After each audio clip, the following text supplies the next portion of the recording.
नमस्ते गाइज, सबैलाई स्वागत छ हाम्रो आजको एकदम स्पेशल ब्लगमा। आज हामी मिडवेस्ट युनिभर्सिटीबाट चण्डीगढ युनिभर्सिटीसम्मको सांस्कृतिक सङ्गमको लागि जाँदैछौँ। हामीलाई चाहिँ यहाँ पुगेर चाहिँ सरहरूले हातासाता लगाएर बिदाई गर्नुभयो। हामी नेपालगञ्ज हुँदै चण्डीगढसम्मको यात्रा सुरु गरेका थियौँ। बाटोमा एकदम रमाइलो भयो। कसैले गीत गाउनु भयो, कसैले ताली पिट्नु भयो। त्यसपछि गाउँदै हामीहरू चाहिँ रूपैडिया पुग्यौँ। रूपैडियामा एकदम भिड थियो। यो चाहिँ रूपैडियाको गेट हो। अनि अब भिड भएको कारणले अब हामी पनि 45 जनाको ग्रुप थियौँ। भिड भएको कारणले चाहिँ हामीले अर्को बाटोबाट जाने तय गर्यो। यसरी हामी अर्को बाटोबाट हुँदै रूपैडिया प्रवेश गर्ने भनेका थियौँ, तर त्यहाँबाट जान नमिल्ने भएका कारणले हामी फेरि पनि त्यहाँबाट फर्क्यौँ। त्यहाँबाट जान नमिल्दो रहेछ। अनि सबै साथीहरूले आफ्नो सामान बोक्नुभयो त्यहाँबाट। अनि सबैले बोकेको ब्याग बोक्नुभयो, कसैले लगेज बोक्नुभयो।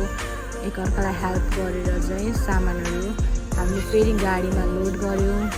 हामीलाई चाहिँ कलेजको गाडीले छोड्न आएको थियो नेपालगञ्जसम्म, रूपैडियासम्म। यसरी फेरि हामीले सामानहरूलाई चाहिँ लोड गऱ्यौँ गाडीमै।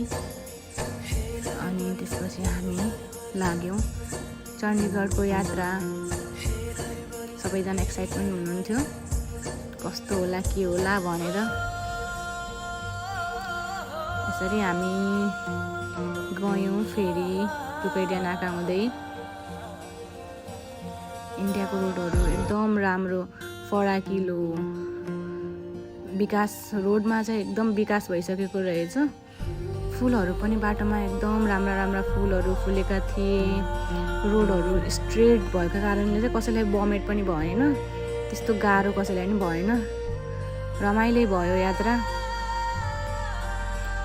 बाटो राम्रो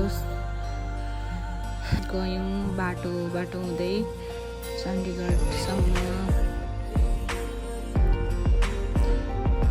यहाँ कस्तो एकदम रमाइलो, हरियाली, जताततै हरियाली रहेछ। मौसमले साथ दिएका कारणले न धेरै घाम भयो न धेरै चिसो भयो बाटोमा हामीलाई।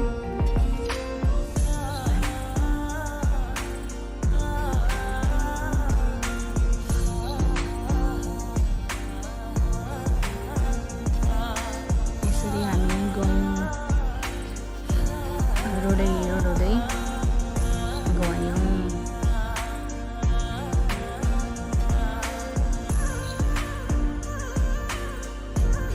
ठुला सहरहरू, ठुला घरहरू, होटलहरू भ्यू हेर्दै हामी चण्डीगढको यात्रा गरिरहेका छौँ।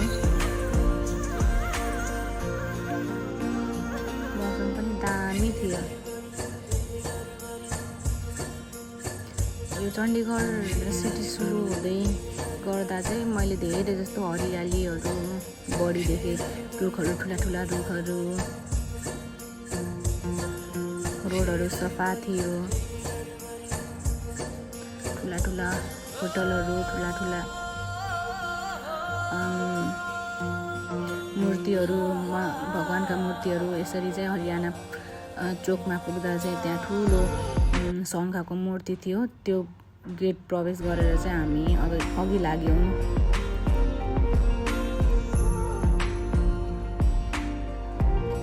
यहाँ चाहिँ अलि नेपालभन्दा नयाँ स्टाइलका होटलहरू, रोडहरू थियो। एकदम राम्रो थियो। यसरी चाहिँ हामी गइरहेका थियौँ।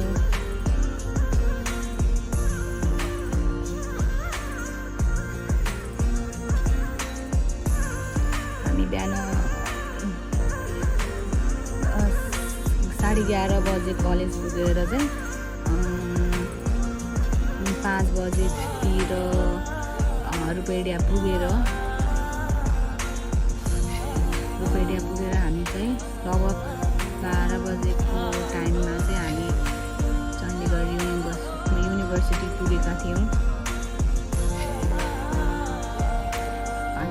बेला चाहिँ अहिले हाम्रो चाहिँ जाम लागेको थियो बाटोमा।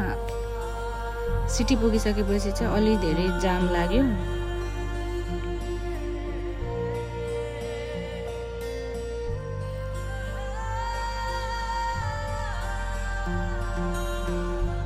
ठुला ठुला होटलहरू, ठुला ठुला मलहरू, हस्पिटलहरू ठुला ठुला हामीले देख्यौँ।